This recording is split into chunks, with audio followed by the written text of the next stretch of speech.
वैदेही घेणार शेवटचा श्वास. तेजप्रतापला होणार पश्चाताप. तुझ्यासाठी तुझा संघ ही मालिका सध्या एका उत्कंठावर्धक वळणावर सुरू आहे. मालिकेच्या आगामी भागामध्ये वैदेही स्वतःचं आणि तेजप्रतापचं नातं जपण्यासाठी मंदिरमध्ये पूजा करते. एवढंच नव्हे तर पुजारी तिला एक धागा देतात आणि सांगतात की हा धागा त्या व्यक्तीच्या हातात बांध जी व्यक्ती तुझ्या अगदी जवळ आहे, जेणेकरून त्या तुम्हा दोघांचं नातं अधिकच घट्ट होईल आणि एक दुसऱ्यांपासून वेगळे होणार नाहीत.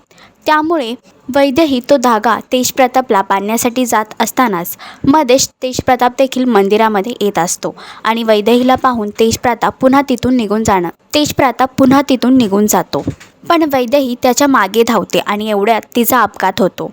तर तेजप्रतापला वैदेहीच्या अपघाताचं सत्य कळेल का? वैदेहीच्या अपघाताला नक्की कोण असेल जबाबदार? मालिकेचा अपकमिंग ट्रॅक तुम्हाला कसा वाटला हे कमेंट करून नक्कीच सांगा. आणि अशीच अपडेट जाणून घेण्यासाठी तुम्ही आमचं चॅनल डेली चक्कर रिजनल हे लाईक, शेअर आणि सबस्क्राईब नक्कीच करा.